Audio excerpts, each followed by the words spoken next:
عليكم ورحمة الله وبركاته. halkan horta waxaan idinku hambalyeynaya ummadda reer Soomaaliland meel kastay joogto gaar ahaan reer Jidda oo nagu soo casuumay inaan ka soo qayb galno xafladii State Road Bay ee ay ku xusayeen 23 guuradii xorriyadda Soomaaliland ee State. halkan kulley saddex arrin ayay dowladda keento. mid waxaan ku hambalyeynayaa munaasabadda dhammaan reer Soomaaliland meel kasta ay joogaan. waxaana kula dardaarmayaa in ay ka durkaan qabyaaladda iyo kala fogaanshaha, in ay hal mid noqdaan. tan labaad waxaan doonayaa inaan kula dardaarmo jaaliyadda reer Jidda. aad baad u mahadsantihiin xafladdan aad soo qabateen. waxaa idinka fadhiya in aad dadweynaha reer Soomaaliland ee reer Jidda ku nool aad diiwaan gelisaan oo aad kaadh u samaysaan oo aad midaysnaataan oo xafiis shaqeeya alla yaxreeya cabdiraxmaan uu dhintay guddoomiyihii bedelay uu fadhiya aadaman gaar farayataa. maanta waxa weeye ugu yaraan 100 kun oo qof kama yaran inta ku nool ayaa maranayaa Jidda reer Soomaaliland. 100 kun oo qof wax yar maaha, waxay samayn karaan wax ay isku tagaan macna samaynaya. mid labaad baan tasaxadna halka furayo waxaan fariin u dirayaa dhammaan suxufiyiinta reer Soomaaliland inta halkan ila joogta iyo inta maqanba. waxaan ka dardaaraya markaan Jidda dhibaatadii ugu badnayd ee reer Jidda ama reer Riyadh kala waxa qabyaaladda TV soo baxay in aan qabiil qofna reer matri suldaanka la doortay ee rasmiga ah. suldaankan ma aha iminka nagu soo baxay shabaxaanka kuwii rasmiga ahaa ma matali karaan dadka ay suldaanku yihiin. in laga daayo haddaanu reebilnahay TV-ga sii daayana ما سامح الله يا رب. والسلام عليكم ورحمة الله.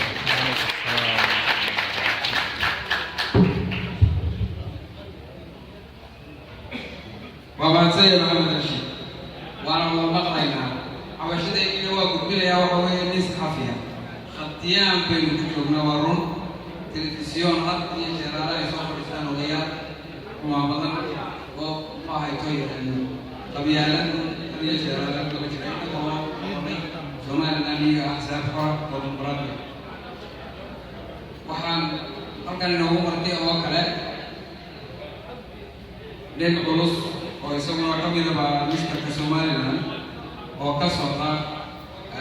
dhulka la yidhaaho Deero oo isaguna yidhi bal erayga baan ku jeedinaya waxaa magaciisa la yidhahaa Cismaan Afar.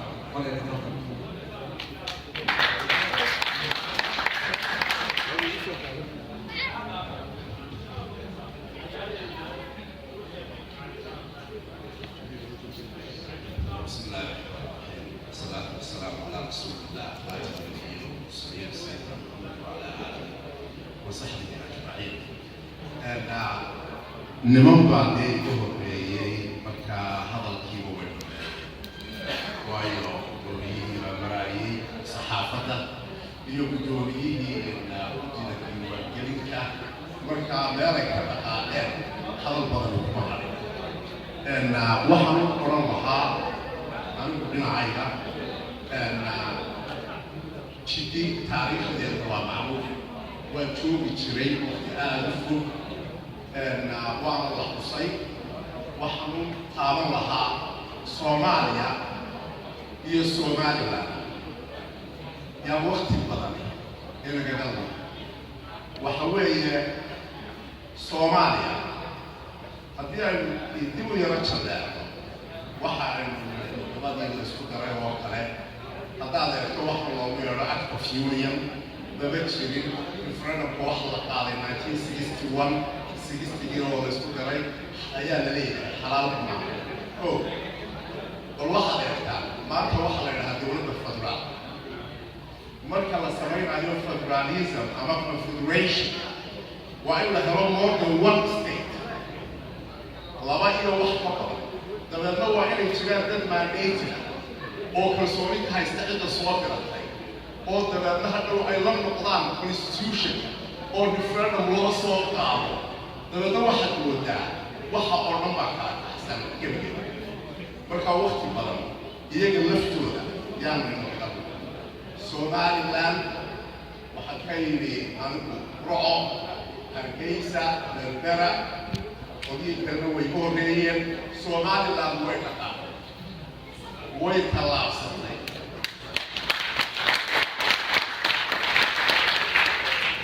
Somaliland meel maanta xitaa koma lama gelin karo koma iska daa full stop waxa weeye speed bay ku socotaa waxa leertaa oo imikaanka guddoomiyihii baa ka dhaqaaqay saxaafadda Somaliland saxaafadda loo kala kaxo مثلا reer galbeedku marka ethics of journalism ama xushmadda jaraa'idka laga hadlayo saxaafadda waxay ama freedom of speech waxa la yidhaaho xorriyatul qowl waxa la yidhaahaa freedom of speech baliga hadla wasay u yidhaahaa iyaduna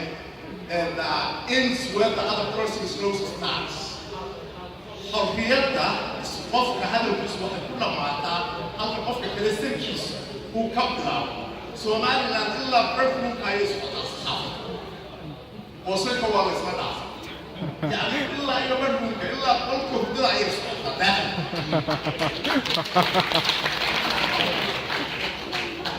أوكي وحوالي هذا بس Somaliland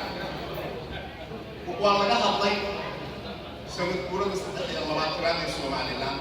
والله جاه اللي 18 ماي واحد صومرتين وصعد كذا تصايا هلا كان نصيب معه إمي سدي والله بيسومرتين عبد الرحمن اللهم حفظه وضو أتأها مثلا بدو البحث الصبح مرت بلا أخبار المجد بدو الوقت جيسة يوعي بسان وضو أهم مدحوينيه وقول نصيب كبرنا وقول عيال وقول نصيب بطنا من كده في قصرين هذا ما بدو قصرين دل قاول ضد يدل أيوه لكن وذا كوكو ليس له بسوكا وحيمي محمد حاتم إبراهيم قال يعني بدون ما سوق قالوا يعني القضاء وذا كوكو ليس إنه constitution كان ما أنت مبوكا بحر يا أبو الله وطو إنه مسلمان وحبت لي جاي مدحوينه ظاهر يعني وذا كوكو ليس إنه عيدا كالسوماليلاند بصوت elections كانت دور شوي كبيرة قبطوه سنة بتقليه أنا نبوك لو رجال ولا ضمان وارد فلوت وحوالي إن وارد اسمه حتى ما حتى يا رب فيس كراي صوت أفر تاقو والحالات دول كيران كراسين كيران سوا وصلنا كراي نقول يساوو سيدي أكلوا ونيجي بيكوكا ولada maanta joogta waxa weeye qoladii ugu nasiibka badan dalkii oo impact ah oo gacanta lagu hayo nabadgelyadii oo taaba alxamdulillah ciidankeedii oo dhisan wax walba oo dhisan dabeedna waa baxay waa maanleeya iyaguna waajibkoodii way wadaan iyagana alla ha u fududeeyo marka waxaan kusoo gebagabaynaya ninkii la odhan jiray JFK ama John F. Kennedy ee Maraykanka I have phrase yeah, I always thought. What the orange do not think what your country can do for you. Think what you can do for your country. هكذا في كلمة ذلك هو أبغى أخذ قلمك لكن واحد كيف كذا أبغى واحد ذلك معه في Somaliland واحد قاعدين إنه عضو لما community كستابه contribution أما كانوا كجلسوا وحقبة الصلاة دولته إنكم كسوكرة ذلك لفتي سعيات عجنا واحد إسلام هذا استوى على الصلاة إنك دولته لينا وده لينا أرجع ده ذلك واحد صلاة الفلام وده أسمع في سؤال ثم قال لك كم يسبوس واحد ليه هذا الأسود أوكي اتصل بحساسه ذلك وديان الحياة وحن الله هاي غير تدو إذن كأيا هويو وحد سوماليلاند because كسر بارشي سوماليلاند هل كان لغابوري ما كانوا مغلطين قدوميه قدوم يسير assignment adag maahay wuxuu ahaa baasaboorada Soomaaliland xajka lagu yimaado marka xajku siyaasi maaha waa samayn karaysaa assalaamu calaykum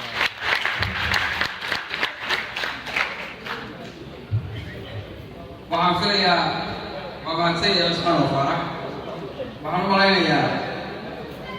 lagu daayay hadalkii yaa nin wali nin kastaaba dood qabay daradoodii waana dabadeed maxaa jira dalkii iyo damaashaadkii iyo dhalinyaradii oo iyaguna markay noo bilaabo hawlahooda waxaa dhalinyarada hogaaminaya waxaa la yidhahdaa magacooda kooxda nasbadda waxaa hogaaminaya nin la yidhaaho xabiib sheekh axmed maan waxay ka kooban yihiin inta la socota mukhtaar axmed faarax ismuu jideen mustafa jaamac cali dumar sakati ninkaasi waxaa ka baqanayaa inuu iga bajiyo